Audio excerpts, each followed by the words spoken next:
Hi, I'm Marta Waller. I'm here with Dr. Joe Haraszti. Hi. I have a question for you. My question is, when patients are actually bipolar, but they've been misdiagnosed as depressed, what happens? What's the chain of events? They are given antidepressants, and then they wind up in your office. Yes. Well, let me say that's kind of a sore topic for me because I've been accused of diagnosing everyone as bipolar. Right. I know. I think that is somewhat inaccurate, but let me just say this. Bipolar illness has been with us for a long time. And we used to think that the population incidence is about 0.5 to 1%. And this seems to be true across all ethnicities, all continents, all age groups, etc.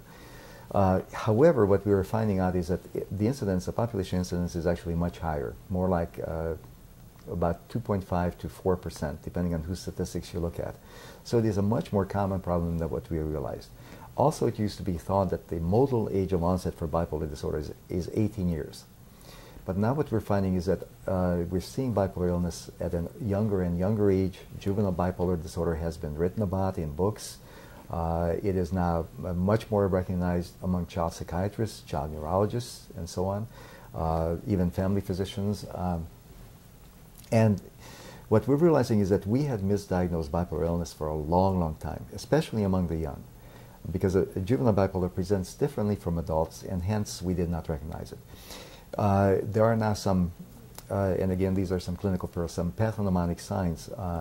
For example, mothers who have bipolar children report that these babies were much more active in the womb.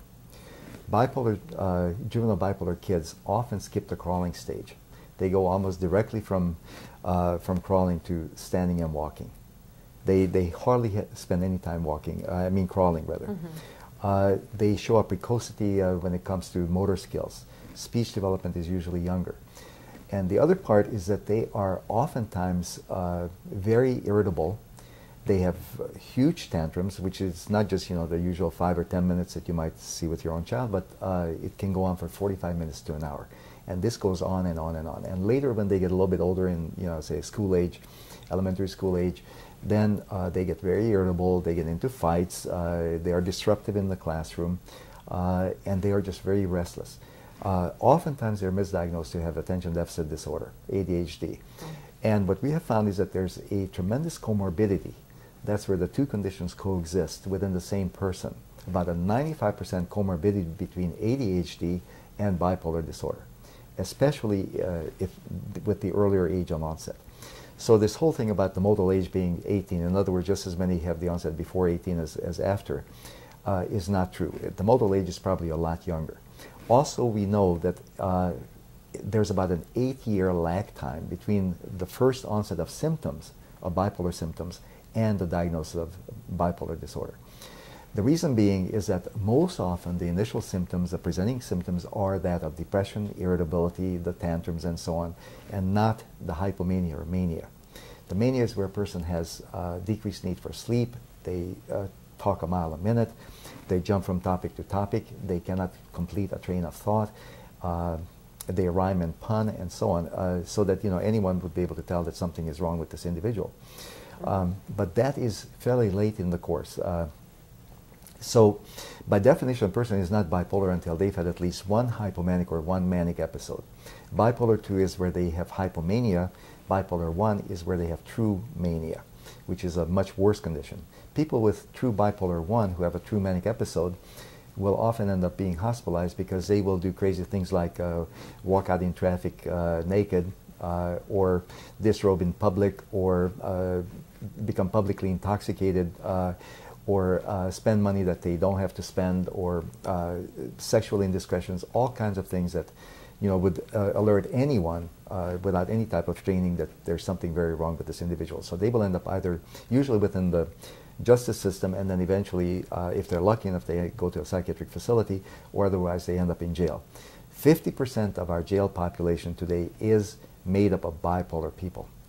So basically, the bottom line is, by the time patients get to you, they have experienced these swings, these two extremes, whether it is in the very far extreme or in the narrower range.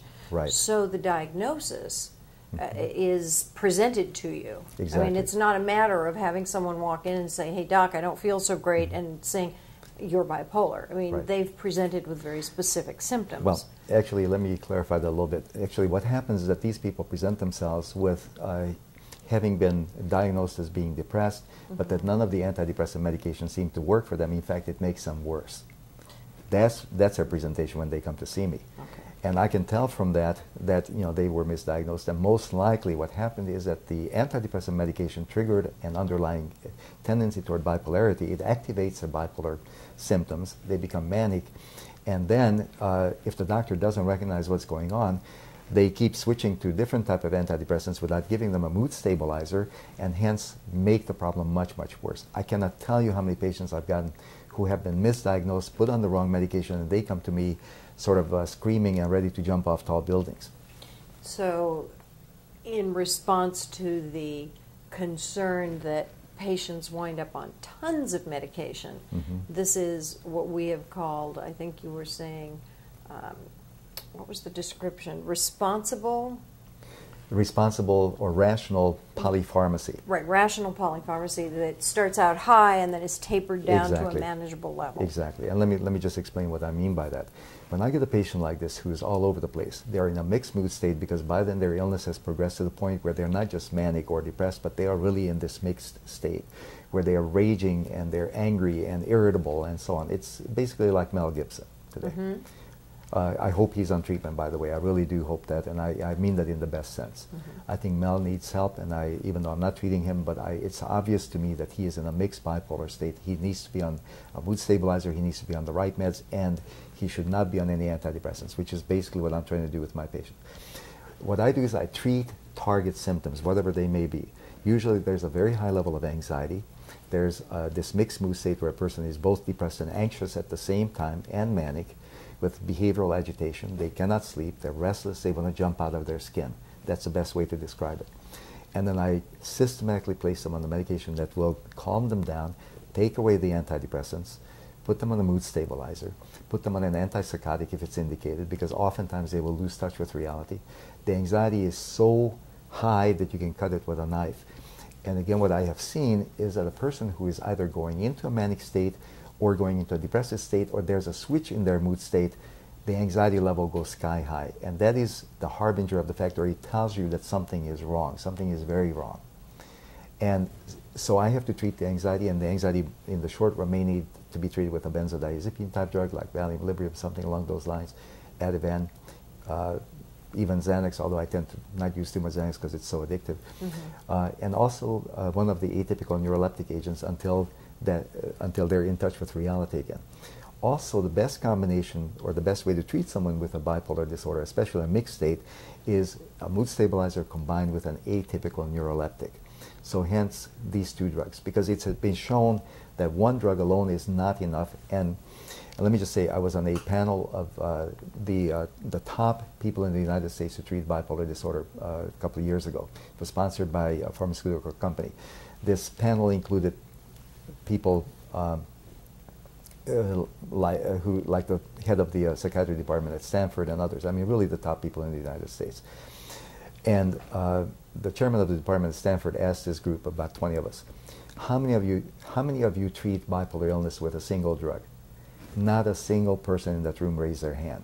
So there's consensus across the board among the top people who treat bipolar disorder that no one can treat it with a single agent.